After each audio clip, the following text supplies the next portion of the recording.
Salut à tous, c'est Nico du Ciné Show et aujourd'hui, on se retrouve pour le récap film de 2021. Qu'est-ce que le récap film? Eh bien, tout simplement, c'est une sorte de rattrapage où je vais vous parler de tous les films qui sont sortis durant l'année 2021 et dont je n'aurais jamais parlé, que ce soit dans une critique ou dans le top film, donc ça vous permettra d'avoir mon avis sur tous les films que j'ai vus durant l'année 2021. Dans cette sélection, vous allez voir qu'il y en a environ 50, voire même un petit peu plus, donc clairement, je ne vais pas m'étendre trop sur tous les films, car sinon cette vidéo durerait des heures et des heures, donc la plupart je vais passer très rapidement dessus, et certains je vais peut-être un peu plus me concentrer dessus si jamais c'est des films que je trouve intéressants. Mais ne perdons pas plus de temps et commençons avec la catégorie comédie. Voici toutes les comédies que j'ai vues durant l'année 2021 et dont je n'aurais pas parlé sur la chaîne. Tout d'abord, Clifford, un divertissement familial très sympathique mais clairement oubliable. Ensuite, Hitman and Bodyguard 2, une suite à Hitman and Bodyguard que j'avais beaucoup aimé, mais qui là pour le coup est extrêmement décevante. J'ai vraiment pas beaucoup aimé ce Hitman and Bodyguard 2, je trouvais que l'aspect comédie était beaucoup trop forcé par rapport à l'action, c'est pour ça que d'ailleurs je le case dans la catégorie comédie et pas film d'action, parce que pour moi c'est clairement plus une comédie qu'un film d'action. Ensuite, Les Méchants de Mouloud Achour, un film sympathique mais vraiment sans plus, j'ai un petit peu de mal avec ce film, on rigole à certaines blagues, le casting est assez impressionnant, mais dans l'ensemble c'est assez brouillon et peu mémorable, voilà, donc ça m'a pas forcément marqué Les Méchants. Ensuite, Mes très chers enfants avec Didier Bourdon et Josette Balasco, une comédie plutôt sympathique, j'ai passé un bon moment devant, même si j'ai du mal avec la morale finale du film, surtout la fin en fait, j'ai vraiment du mal avec la fin du film, mais dans l'ensemble c'est sympathique, c'est clairement pas une comédie très mémorable. Ensuite, Opération Portugal, et là c'est clairement l'un des moins bons films que j'ai vu cette année, je n'ai vraiment pas du tout aimé ce Opération Portugal, j'ai rigolé à une ou deux blagues par-ci par-là, mais franchement dans l'ensemble j'ai trouvé ça assez gênant, voilà, donc c'est peut-être pas un film fait pour moi, mais moi j'ai vraiment pas beaucoup aimé. Ensuite, The Beta Test, qui est un film que j'ai vu lors du Festival de Deauville, et qui là pour le coup est une excellente comédie, un peu thriller sur les bords, c'est un film avec plusieurs genres, et là pour le coup c'est un film que je vous conseille beaucoup, c'est un film indépendant qui est réalisé par Jim Cummings il me semble, et ça raconte l'histoire d'un homme qui va recevoir une lettre pour un rendez-vous dans un hôtel avec une femme, donc du coup quelque chose, il va être infidèle, et il va se passer plein de choses avec une organisation, enfin bref, je vais pas trop vous dire de quoi ça parle, je pense qu'il vaut mieux découvrir le film en ne sachant rien, et vous allez voir que c'est quand même un film plutôt intéressant. Et enfin, pour finir avec les comédies, The French Dispatch, un film qui visuellement est magnifique, y a rien à dire au niveau de la mise en scène et de la photographie, c'est absolument sublime, pareil pour le casting, le casting est merveilleux, mais par contre au niveau de l'histoire, c'est, je trouve, pas ultra intéressant. En fait, les trois histoires, parce qu'il me semble qu'il y a trois histoires, il me semble, je sais plus exactement combien il y a d'histoires dans le film, mais en tout cas toutes les histoires sont un minimum intéressantes, mais je trouve que le rythme est vraiment pas là, on s'ennuie la plupart du temps, et donc moi je n'ai pas beaucoup aimé The French Dispatch, sachant que c'est le premier film que je découvre de Wes Anderson, donc peut-être que un autre film du réalisateur me plaira plus, mais celui-là c'était pas trop ma tasse de thé. On a fini avec les comédies, maintenant on passe au drame. Tout d'abord, Down with the King, une plus comédie dramatique, même si pour moi il y a un petit peu plus de drame, qui parle d'un rappeur qui va en gros prendre une pause pour pouvoir écrire son album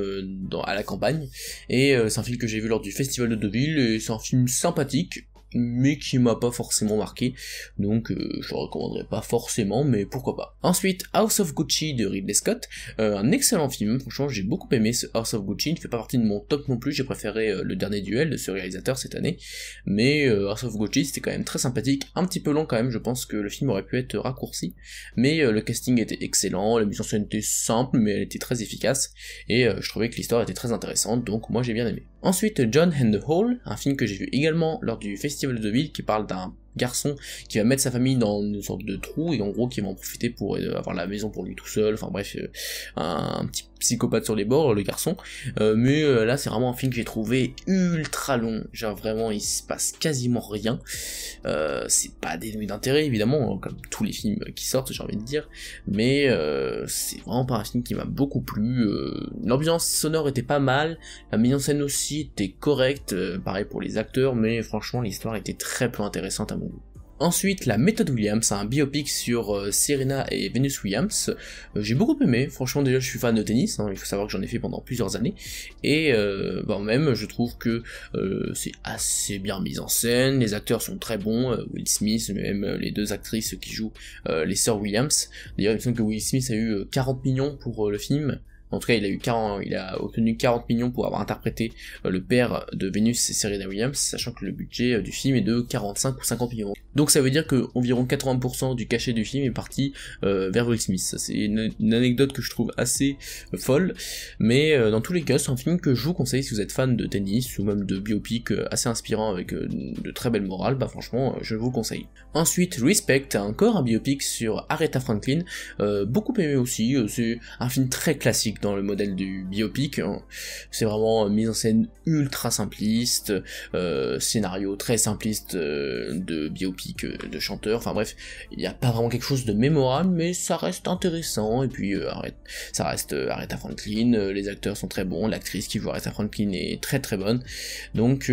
c'est un bon film, un bon biopic, mais c'est pas non plus la chose la plus mémorable que j'ai vue cette année. Ensuite, Titan, un film qui a beaucoup divisé, et moi je fais partie des gens qui ne l'ont pas apprécié, malgré le fait que je vois qu'il y a des qualités, ça il n'y a pas de souci, en termes de mise en scène, d'ambiance, le casting, il n'y a pas rien à dire, surtout Vincent Lindon. Vincent Lindon est vraiment exceptionnel dans ce film, mais je trouve ça assez forcé la plupart du temps, dans la plupart des effets de style que le film essaye de mettre en place, pareil dans le scénario, je trouve que ça a pas vraiment de sens, il y a pas de thématique que je trouve vraiment intéressant, mais c'est peut-être juste parce que c'est un film qui n'est pas fait pour moi, donc je ne dis pas que c'est un mauvais film, c'est juste un film que personnellement j'ai vraiment pas trop aimé. Et enfin le dernier drame que j'ai vu cette année, c'est We Burn Like This, vu également lors du festival de Deauville. De toute façon la plupart des films que j'ai vus à Deauville c'était des drames, et là par contre franchement rien, je me rappelle de rien. Vraiment, c'est l'une des rares fois où je regarde un film et je me rappelle de quasiment rien. Ah non, c'était le vide ce film, je ne vous le conseille pas du tout, je crois que c'est à parler... en fait je me rappelle même plus de quoi ça parle, je dois vous avouer. Donc non, je vous conseille pas ce film, je me rappelle même pas, donc ça va être compliqué de le critiquer. On a fini avec les drames et maintenant on passe à un autre genre que j'apprécie beaucoup, à savoir l'animation. Dans les films d'animation, on a eu d'abord Baby Boss 2, la suite de Baby Boss des studios DreamWorks, sachant que le premier film je l'avais trouvé très sympathique, et ce deuxième film je trouve pareil, plutôt sympathique. De toute façon les deux sont pas ultra mémorables, on va pas se mentir, DreamWorks ils ont fait clairement mieux, mais voilà, ça passe, c'est sympathique, mais c'est clairement pas un film d'animation très très mémorable. Ensuite, Encanto des studios Disney, qui est vraiment très très bien, franchement j'ai rien à dire dessus, les chansons sont superbes, j'aime bien Ne parlons pas de Bruno et Sous les apparences, c'est les chansons que j'ai le plus aimé du film, et ouais, donc je vous conseille si vous aimez bien les films Disney, les personnages sont très attachants, l'histoire est vraiment sympa, c'est pas non plus le film d'animation qui m'a le plus marqué cette année, de toute façon je pense que vous pouvez voir derrière lequel m'a le plus marqué, mais ça reste un très bon film d'animation que je vous conseille. Ensuite, et là j'avoue que de base je pensais pas que j'allais regarder ça, mais avec mon colocataire on s'est fait un petit délire, My Little Pony nouvelle génération, bah écoutez c'était pas si mal, voilà, les chansons étaient correctes, un petit peu niaises évidemment la plupart du temps, mais dans l'ensemble c'était des chansons sympathiques, le doublage était bon, l'animation est plutôt belle, franchement l'animation est de très bonne facture, l'histoire est sympathique, enfin bref c'est vraiment correct, voilà, voilà, je vais pas trop m'étendre dessus parce que j'ai carrément pas grand chose à dire dessus, mais voilà, ça va, c'est sympa. Ensuite, Space Jam 2 que je mets dans l'animation parce que pour moi c'est quasiment que de l'animation la plupart du temps, voilà, en 3D. Moi j'ai bien aimé, je sais que beaucoup ont détesté ce film, mais moi déjà je le trouve meilleur que le premier qui pour moi est vraiment un mauvais film, un très mauvais film, bon, qui reste sympathique mais je trouve que les acteurs sont vraiment pas bons du tout, que l'humour il y en a peu dans le premier, enfin voilà, et je trouve que dans le deuxième, alors en termes d'acteurs c'est pas toujours ça, mais je trouve que c'est déjà un petit peu mieux, et en termes d'humour je trouve que ça marche mieux dans l'ensemble, je trouve qu'il y a beaucoup plus d'idées visuelles, de gags visuels, enfin bref, moi je pense un meilleur moment devant Space Jam 2, même si je comprends les critiques qu'il a reçues notamment sur le cynisme de Warner, enfin bref, je comprends pourquoi on n'aime pas ce film, et personnellement j'ai apprécié. Ensuite, Peel, un film d'animation français, qui est sympathique, voilà, là encore j'ai pas grand chose à dire dessus,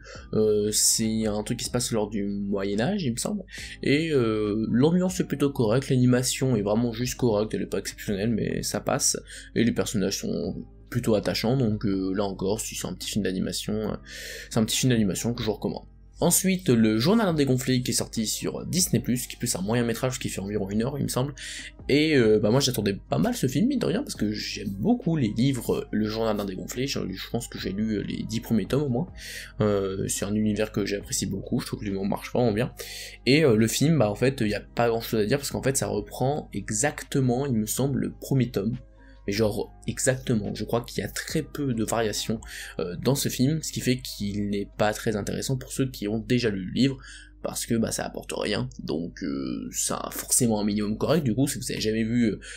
avez jamais lu Le Journal d'un dégonflé, je vous conseille du coup de voir ce film, parce que c'est plutôt sympathique comme histoire d'adolescent, mais moi qui ai lu les livres, il y avait clairement rien à en tirer, puisque c'est exactement l'adaptation parfaite du premier tome. Donc voilà, c'est sympathique, mais c'était pas nécessaire. Et enfin, le dernier film d'animation que j'ai vu en 2021, c'est Ron des Blocs. Plutôt bon, franchement j'ai beaucoup aimé Ron des Blocs, je trouvais que c'était un film d'animation très drôle déjà, j'aime beaucoup le personnage de Ron, qui est le robot du film, et je trouve qu'il est vraiment plutôt drôle, que les personnages sont très attachants, qu'il y a une plutôt bonne morale, que ça parle de manière assez intelligente de la place des réseaux sociaux, du harcèlement, etc. C'est pas non plus exceptionnel, mais je veux dire c'est plutôt bien abordé, l'animation est très bien, enfin voilà, moi c'est l'un des films d'animation que je pense que j'ai le plus aimé cette année, donc je vous recommande beaucoup Ron des Blocs si vous ne l'avez pas encore vu. On a fini avec les films d'animation, maintenant on passe à un autre genre que j'apprécie beaucoup, la science-fiction. Tout d'abord, Chaos Walking, qui est sorti directement sur Prime Video avec Tom Holland et Daisy Ridley, pas très mémorable honnêtement, un très bon concept, le concept du bruit, mais je pense que du coup ça adapté d'un livre, et donc c'est un très bon concept, mais malheureusement le film n'en fait pas grand chose, il y a des scènes qui sont très bien, mais dans l'ensemble c'est vraiment pas mémorable, je pense pas qu'il y aura de suite, même s'ils ont envie d'en faire une, je pense pas qu'il y en aura, il me semble que ça va faire un flop de toute façon, enfin bref, c'était sympa mais franchement pas mémorable. Ensuite, Finch, là par contre j'ai vraiment beaucoup aimé, je pense que j'aurais pu le caler dans mes mentions honorables de mon top film de cette année, parce que Finch c'est vraiment un film que j'ai beaucoup aimé, j'ai beaucoup aimé Tom Hanks, j'ai beaucoup aimé la mise en scène qui est simple mais très efficace, j'ai beaucoup aimé l'histoire, les thématiques, enfin bref c'est vraiment un film post-apocalyptique que j'ai beaucoup aimé et que je vous recommande, c'est sorti sur Apple TV. Bref, je vous recommande beaucoup Finch si vous l'avez pas vu, c'est un excellent film de science-fiction qui est vraiment ultra sympa. Ensuite, Free Guy, là encore ça aurait pu rentrer dans mes mentions honorables de top film, étant donné que c'est un film que j'ai vraiment trouvé ultra divertissant, j'ai passé un super moment devant. Encore une fois je peux comprendre qu'on n'ait pas aimé, parce que les goûts, les couleurs bien évidemment, mais moi j'ai quand même passé un super moment, je trouvais que c'était assez naïf, que c'était vraiment bon enfant, que la mise en scène était plutôt inventive la plupart du temps, j'aime bien Ryan Reynolds dans ce rôle, enfin bref voilà, moi c'est un peu le feel good movie de cette année j'ai envie de dire, donc moi j'ai beaucoup apprécié. Ensuite le Passager numéro 4 qui est sorti sur Netflix, j'ai pas beaucoup de souvenirs là non plus du film, il me semble que j'avais bien apprécié, mais je crois que le film prenait beaucoup trop de temps, et du coup le rythme n'était pas super bon et que la plupart des scènes n'étaient pas forcément utiles, mais j'ai quand même passé un moment correct. En plus il y a Toni Collette qui est une actrice que j'aime beaucoup, donc je vous recommanderais si jamais ça vous intéresse ce genre de film, quand même le Passager numéro 4, mais c'est pas forcément le film qui m'a le plus intéressé en termes de science-fiction cette année. Ensuite, là encore je me répète beaucoup, mais il y a beaucoup de films que j'ai aimé cette année, ça aurait pu rentrer dans mes mentions honorables de top, c'est Matrix Resurrections, un film qui a beaucoup divisé, il y en a qui ont pas du tout aimé, il y en a qui ont totalement adoré, je fais partie des gens qui ont beaucoup aimé, qui n'ont pas forcément adoré au plus haut point, mais franchement c'était super cool Matrix 4, en termes de mise en scène, en termes certaines scènes d'action sont effectivement pas hyper bien réalisées, c'est vrai, mais je trouve notamment que la scène de fin avec la moto, etc. Je trouve que là par contre c'est une scène d'action qui marche super bien, c'est ultra inventif, j'adore, les acteurs sont exceptionnels, le scénario je le trouve vraiment ultra intéressant, pareil, je trouve que c'est une bonne suite aux 3 premiers Matrix, qui est très intéressante en termes de philosophie, de thématique, etc. J'aime bien le personnage de l'analyste aussi, excellent, avec une scène qui est sûrement la meilleure scène du film, où on va jouer avec la fréquence d'image par seconde, enfin bref, ça reste ultra inventif, c'est un très bon propos sur la nostalgie, sur Hollywood, etc. C'est pas forcément le point qui m'a le plus vibré dans Matrix, mais dans tous les cas, moi c'est un film que j'ai beaucoup aimé, donc je ne peux que vous le recommander si vous ne l'avez pas encore vu, foncez. Ensuite, Réminiscence, un thriller de science-fiction avec Hugh Jackman et Rebecca Ferguson, par les créateurs de Westworld, il me semble. C'était très sympa, voilà, c'est pas le film qui m'a le plus marqué cette année, je me souviens pas de tout le film, mais moi j'avais passé un bon moment, c'est un thriller très sympa, l'ambiance de manière générale est plutôt bien, ce monde post-apocalyptique est très intéressant, enfin bref, c'est un bon film de science-fiction, voilà, qui est correct, donc je ne peux que vous le recommander. Ensuite, The Tomorrow War, qui est disponible sur Prime Video, là encore j'ai bien aimé, franchement je trouvais que c'était un divertissement très très correct, avec un très bon casting, notamment Chris Pratt, une mise en scène efficace, je me souviens pas trop de la musique, mais je veux dire le scénario est quand même assez palpitant je trouve, enfin voilà. Donc oui, un divertissement que j'ai bien aimé, franchement, je ne peux que vous le recommander, je sais qu'il y a pas mal de gens qui l'ont pas aimé, mais moi j'ai passé un bon moment devant. Et enfin, Love and Monsters, qui est sorti sur Netflix avec Dylan O'Brien, et là encore un petit film sans grande prétention, que j'ai trouvé plutôt correct, plutôt drôle, avec certaines bonnes idées de mise en scène, de très belles créatures, et ouais, là encore un des meilleurs feel-good movie que j'ai vu cette année avec Free Guy, c'était un très bon moment, voilà, donc si vous n'avez pas encore vu Love and Monsters, je peux vous le recommander, c'est un excellent divertissement. Ensuite, on passe à la catégorie action. Tout d'abord, Army of Thieves, qui est le spin-off de Army of the Dead, dont j'ai déjà fait une critique sur la chaîne, et Army of Thieves, c'est quand même beaucoup moins bien que Army of the Dead, mais là encore, c'est un divertissement honnête, ça passe, j'ai passé un bon moment devant, le casting est sympa, notamment Jonathan Cohen, notre Jonathan Cohen national, c'était cool de le voir, avec certaines scènes en français en plus, donc c'est cool. Mais ouais, moi j'ai bien aimé, voilà, c'est correct, c'est un film de braquage pas ultra mémorable, mais j'ai passé un bon moment, mais c'est pas le meilleur film que j'ai vu cette année, loin de là. Ensuite, Ceux qui veulent ma mort avec Angelina Jolie, j'aime bien le casting, il n'y a pas qu'Angelina Jolie, il y a d'autres acteurs, je me rappelle plus de leur prénom, mais c'est des acteurs que j'aime bien, et là c'est correct, voilà, c'est un thriller du coup sur Angelina Jolie qui doit protéger un petit garçon qui est traqué par une bande de mercenaires, et voilà, c'est correct, on passe un bon moment, mais c'est pas forcément mémorable, mais si vous voulez voir un petit thriller sympathique, bah je ne peux que vous recommander Ceux qui veulent ma mort. Ensuite, Icewood avec Liam Neeson, là par contre j'ai pas beaucoup aimé honnêtement, je trouvais que c'était très peu intéressant, que ce soit en termes de mise en scène, mais même les acteurs, malheureusement Liam Neeson il commence un peu à s'essouffler petit à petit à force de faire ce genre de rôle, qui sont des rôles que j'aime bien d'habitude, hein, genre dans les Non-Stop, The Passenger ou ce genre de films, moi c'est des films que j'apprécie, mais là je trouve que c'est quand même un scénario beaucoup trop basique, avec beaucoup trop de facilité scénaristique, enfin beaucoup trop simple quoi. Et en plus certains effets spéciaux de film sont excessivement dégueulasses, donc ouais, je suis pas convaincu par Icewood, mais ça passait encore une fois, j'ai pas passé un mauvais moment, mais c'était pas incroyable. Ensuite, Kate, qui est sortie sur Netflix avec Mary-Elizabeth Winstead, qui est une actrice que j'aime beaucoup, et là par contre c'est un excellent film d'action, très bien filmé avec des scènes d'action totalement dingues, il y en a pas énormément, mais quand il y en a, ils sont vraiment superbes, en termes d'ambiance aussi, c'est pas trop mal, avec cette ambiance nippone dans les quartiers de Tokyo, avec plein de néons, etc. Je trouvais que c'était vachement bien, et encore une fois, la performance de Mary-Elizabeth Winstead est génialissime, j'adore cette actrice, et c'était pas très long, en plus le film, il me semble, c'était vraiment, ça passait très vite, donc je peux que vous recommander Kate, si vous êtes fan de films d'action,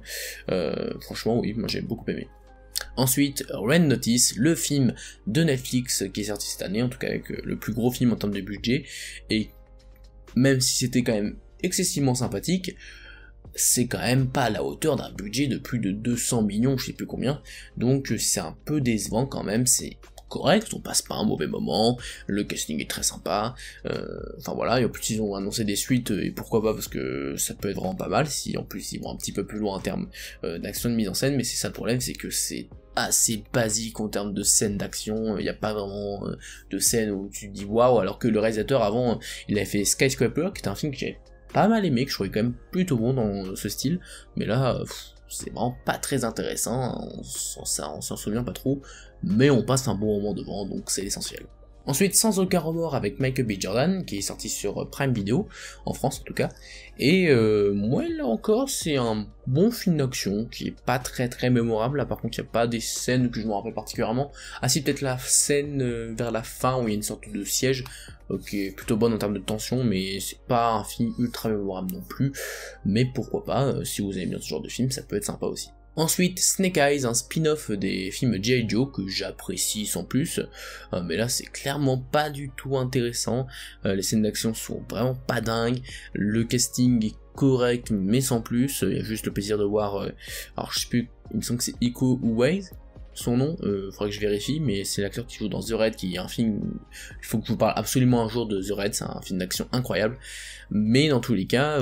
Snake Eyes, y a rien de mémorable, je vous conseille pas forcément, c'était pas exceptionnel. Ensuite, The Kingsman, un préquel à la saga Kingsman, qui est une saga que j'apprécie particulièrement, et ce préquel, c'est pour moi le moins bon des trois, mais ça ne m'empêche pas d'être un très bon film, parce que les deux autres sont exceptionnels, donc c'est un bon film, voilà, le casting est très sympa, Ralph Fiennes, c'est un acteur que j'apprécie énormément, il y a pas mal de rebondissements qu'on ne voit pas venir, sauf un, mais dans l'ensemble il y a quelques petites surprises qui sont surprenantes, c'est le principe d'une surprise, mais la mise en scène est toujours aussi bonne, franchement il y a des scènes d'action très sympathiques, pas autant que dans les deux précédents films, une histoire plutôt intéressante, enfin bref voilà, moi j'ai bien aimé The Kingsman, mais c'est pas le film Kingsman que j'ai le plus aimé parmi les trois. Et enfin, on termine les films d'action avec Fast and Furious 9, le 9ème film de la saga Fast and Furious, sans compter le spin-off, et on en reparlera peut-être un jour de la saga Fast and Furious, parce que c'est une saga que je trouve assez intéressante dans la manière dont elle a évolué, mais du coup ce 9ème film est ultra divertissant, franchement les scènes d'action sont oufissimes, y a rien à dire. Par contre, ils en font beaucoup trop, ça va beaucoup trop loin désormais. On en parlait en sortant de la séance avec les personnes avec qui j'ai vu le film, c'est que là, la saga va de plus en plus loin, sauf que le problème, c'est qu'ils s'assument pas tellement le fait que ça va loin, parce que d'un côté, t'as un scénario très très sérieux, qui était très bon d'ailleurs, je trouvais que le scénario était pas trop mal dans l'ensemble, la manière dont ils exploraient le passé de Dominique Toretto, mais je trouve que ça va pas ensemble en fait, le côté d'avoir des scènes d'action totalement barges qui vont vraiment à un niveau d'incohérence exceptionnel, mais au moins c'est ultra divertissant, mais d'un côté t'as un scénario très sérieux, donc je sais pas, je suis assez mitigé avec ce Fast and Furious 9, mais ça reste un divertissement très correct, avec des scènes d'action qui envoient. On a terminé avec les films d'action, maintenant on passe au cinéma d'horreur. Tout d'abord, Classic Horror Story, un film qui est sorti sur Netflix, dont je vais pas trop vous dire de quoi ça parle, ne serait-ce que c'est des personnes qui vont se perdre dans une forêt, il va se passer des événements pas très très jolis, mais va y avoir une sorte de twist au milieu du film qui m'a totalement surpris, j'aime beaucoup le principe de ce twist, donc c'est pour ça que j'ai pas trop envie de vous en parler pour vous laisser la découvrir, mais le casting est très sympa, mise en scène pas exceptionnelle, mais voilà, c'est surtout grâce au scénario que pour moi le film ressort, donc je ne peux que vous conseiller A Classic Horror Story, c'est un film très surprenant. Ensuite, Red Blood Sky, qui est également sorti sur Netflix, un excellent film d'horreur, enfin, j'ai mis horreur, mais en vrai c'est plus action, fantastique, mais en tous les cas c'est un film que j'ai beaucoup aimé dans son concept de vampire avec la mère qui doit protéger son fils, etc. Enfin, j'aime beaucoup l'idée, je trouve que la mise en scène est correcte, que les acteurs sont très bons, qu'il y a quelques petites surprises encore une fois, voilà, moi c'est un film que j'ai vraiment pas mal aimé, Red Blood Sky, c'est un film très divertissant. Ensuite, Don't Breathe 2, la suite du film Don't Breathe qui était sorti il y a quelques années, qui est clairement moins bien que le premier, on va pas se mentir, c'était pas exceptionnel, il y a quand même certaines scènes qui sont plutôt bonnes, notamment grâce à la performance de Stephen Lang, le personnage principal qui est toujours aussi bonne que dans le premier, mais c'est vrai que le tournant scénaristique qu'ils ont choisi pour ce film est assez discutable et fait que le film n'est pas ultra intéressant, mais j'ai pas passé un mauvais moment non plus. Ensuite, la trilogie First Suite qui est sortie sur Netflix, avec ce principe d'un film par semaine pendant 2 semaines, enfin 3 semaines du coup, et honnêtement j'ai pas mal aimé cette trilogie, je trouvais que ça marchait bien dans l'ensemble, que les 3 films se tenaient, qu'il y avait en plus un petit twist lors du 3e film qui est assez imprévisible, en tout cas je l'ai pas vu venir, et ouais, moi j'ai beaucoup aimé ces 3 films, c'est pas des films exceptionnels, mais j'ai trouvé ça très divertissant, et je trouvais que les 3 films se complétaient très bien, donc je peux que vous recommander cette trilogie. Ensuite, Halloween Kills, qui est la suite de Halloween et de Halloween qui est sorti en 2018, et là c'est un peu plus pusherie, hein, clairement que les autres Halloween, il y a quand même beaucoup de sang, et j'ai apprécié, mais c'est pas exceptionnel, on va pas se mentir, en termes de scénario ça va pas très très loin, c'est parfois un petit peu nanardesque aussi sur certains aspects, mais c'est pas dénué d'intérêt non plus, j'aime bien les acteurs, j'apprécie la mise en scène, j'apprécie les meurtres évidemment qui sont assez pour la plupart jouissifs, mais je sais pas, je suis mitigé aussi de ce point de vue-là. J'ai quand même hâte de voir la conclusion Halloween Ends qui sort du coup cette année, mais Halloween Kills c'était pas forcément incroyable. Ensuite, La Chapelle du Diable, j'ai quasiment rien à dire sur ce film, c'est un film ultra banal, vraiment quasiment rien de mémorable, juste un meurtre avec une croix. Pour ceux qui ont vu le film, je pense que vous voyez de quoi je parle, mais il y a un meurtre avec une croix qui m'a beaucoup plus fait rire que fait peur, mais sinon c'est correct, mais franchement pas très mémorable. Ensuite, Come Play, un film que là par contre j'ai pas mal apprécié dans l'idée. Ça parle du coup d'un petit garçon qui va se faire traquer par une sorte de créature qui peut voir que à travers sa tablette, enfin sans trop en dire, mais du coup je trouvais qu'en termes de mise en scène c'était plutôt bon, en termes d'ambiance, les acteurs étaient très bons, il y a là encore une fois quelques rebondissements très sympathiques, donc là par contre Come Play c'est un film que je ne peux que vous recommander, j'ai passé un très bon moment devant. Et enfin Spiral, le spin-off de la saga Saw, qui s'est fait beaucoup défoncer, et personnellement je trouve ça quand même mieux que la plupart des films Saw, notamment tout ce qui se passe après le troisième, hein, donc 4, 5, 6, 7, 8 pour moi c'est quand même excessivement mauvais, mais là par contre je trouve que c'était correct, voilà. Effectivement les acteurs sont pas exceptionnels, même si moi je l'ai vu en VF, donc je trouvais que le doublage était correct et rattrapait la performance de Chris Rock, qui a beaucoup été décrié, mais je trouve que les mœurs sont assez bien pensées, que la mise en scène est correcte, qu'en termes de scénario c'est surprenant aussi, mais enfin c'est pas exceptionnel, hein, je le reconnais moi-même, mais je passais un bon moment devant. Ensuite on passe à une catégorie avec seulement 3 films, à savoir les films d'aventure. Tout d'abord Kaamelott, premier volet, le film français de cette année, que je n'ai pas beaucoup aimé. En fait c'est même pas que j'ai pas aimé, c'est que je suis totalement indifférent à ce film. Franchement je suis perplexe. D'un côté c'est sympathique sur certains aspects, les costumes, tout ça, il y a 2-3 blagues pas trop mal, mais je me suis quand même pas mal ennuyé devant. La plupart des blagues également ne m'ont pas beaucoup fait rire, voire pas du tout. Le scénario n'est pas très galvanisant, enfin bref, je suis vraiment, je ne ressens rien en regardant Kaamelott, et c'est peut-être un problème je pense, de ne rien ressentir devant un film. C'est pour ça que d'ailleurs qu'il n'est pas dans le meilleur du cinéma français en 2021, parce que je ne considère pas que c'est un film, un bon film, voilà, désolé. Ensuite Jungle Cruise avec Dwayne Johnson et Emily Blunt, un plutôt bon film d'aventure, très divertissant, pas très mémorable, mais là encore on passe un bon moment, on prend du plaisir, voilà, c'est pas très mémorable, mais j'ai passé un bon moment. Et enfin Shadow in the Cloud, dont j'ai déjà parlé dans une vidéo sur mes achats de Blu-ray, donc je considère pas que c'est une critique, mais je résume très vite fait. C'est un film que j'ai trouvé très surprenant dans sa deuxième partie, parce que la première moitié du film est très bonne, ça se passe en huis clos, etc., c'est très sympa, et ensuite la deuxième partie ça part un peu en cacahuète, hein, il faut le dire, et mais c'est pas pour autant mauvais, c'est juste totalement barge, et ça m'a beaucoup fait marrer, donc j'ai un peu plus de détails dans la vidéo de mes achats Blu-ray, je sais plus le combien, mais vous pouvez regarder, mais ouais, c'est un film avec Chloé Grace Moretz, d'ailleurs une actrice que j'aime particulièrement, donc ouais, c'est un bon film que j'ai trouvé très surprenant et qui m'a beaucoup surpris cette année, que je ne peux que vous recommander. Ensuite on passe à la catégorie des thrillers. Tout d'abord My Son, qui est un remake du film Mon Garçon avec Guillaume Canet, là pour le coup c'est James McAvoy qui joue ce rôle, et clairement c'est un film que j'ai assez apprécié. En fait j'ai surtout aimé en sachant un point très important qui s'est passé lors du tournage, c'est qu'en fait James McAvoy ne connaissait pas le scénario avant, en fait durant le tournage, ce qui en fait il découvrait les événements du film, il improvisait totalement durant quasiment toutes les scènes, ce qui fait que c'est un exercice de style que je trouve très intéressant, un exercice d'acteur très intéressant, et je pense que c'est une plus-value de savoir ça avant de voir le film, parce que clairement on se rend compte à quel point la performance de James McAvoy est exceptionnel clairement, parce que on y croit son personnage, et voilà, moi j'ai bien aimé My Son, donc je vous recommande si vous l'avez pas vu. Et enfin, il y a que 2 thrillers dans cette sélection, Escape Game 2, la suite d'Escape Game que j'avais bien aimé, et là j'ai quand même moins apprécié. Il y a une fin alternative qui est sortie qui est beaucoup mieux que la fin qu'ils nous ont sortie, donc je ne comprends pas pourquoi ils ont fait cette fin là, parce que la fin est assez décevante, on va pas se mentir, et c'est pas très mémorable, les pièges sont corrects, mais ouais, c'est assez superficiel, on s'en souvient pas trop, donc je recommanderais pas forcément Escape Game 2, vous voyez plutôt le premier qui pour moi était un peu plus intéressant. Et enfin on finit avec la catégorie des films de super-héros. Tout d'abord de Suicide Squad des studios DC, que j'ai trouvé meilleur évidemment que le Suicide Squad original, même si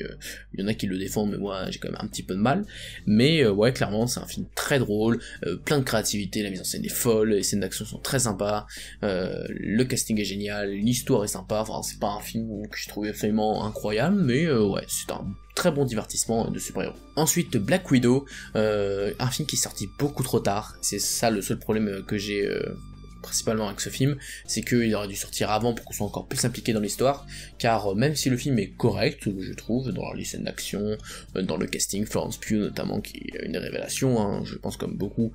j'ai beaucoup aimé la performance de Florence Pugh, mais ouais, c'est pas non plus ultra mémorable, et je pense que ça aurait pu se rappeler si c'était sorti avant Infinity War, comme d'ailleurs ça se passe dans le film, donc dommage, ça aurait peut-être été un peu plus mémorable s'il était sorti avant, mais ça restait correct dans l'ensemble. Et enfin, le dernier film de ce récap film, c'est Shang-Chi, des studios Marvel également, que j'ai quand même bien plus apprécié que Black Widow, que j'ai moins apprécié que Les Éternels, vous en doutez, mais Shang-Chi, je trouvais ça très très correct, que c'était une origin story très intéressante, avec un héros assez charismatique dans l'ensemble, une mythologie ultra intéressante, des personnages très attachants, une mise en scène vraiment bonne. Franchement, en termes de scène d'action notamment, c'est dommage en fait que la meilleure scène d'action pour moi ce soit la première scène d'action qui se passe dans le bus, mais la scène de fin aussi, les affrontements sont très jolis, les effets spéciaux sont corrects, donc franchement, ouais, j'ai bien aimé ce Shang-Chi, et je trouve que c'est l'un des meilleurs Marvel qu'on a eu cette année. Et voilà, on a fini de faire le tour de tous les films que j'ai vus durant l'année 2021, j'espère que ça vous a plu, si c'est le cas n'hésitez pas à vous abonner, à liker et à partager la vidéo. N'hésitez pas aussi à me rejoindre sur Twitter, sur Instagram, mais aussi sur Twitch pour des critiques exclusives, des ciné-live et des petites soirées jeux vidéo. On se dit à très bientôt pour potentiellement une vidéo sur mes séries préférées de cette année, mais en attendant, c'était Nico du Ciné Show, à bientôt.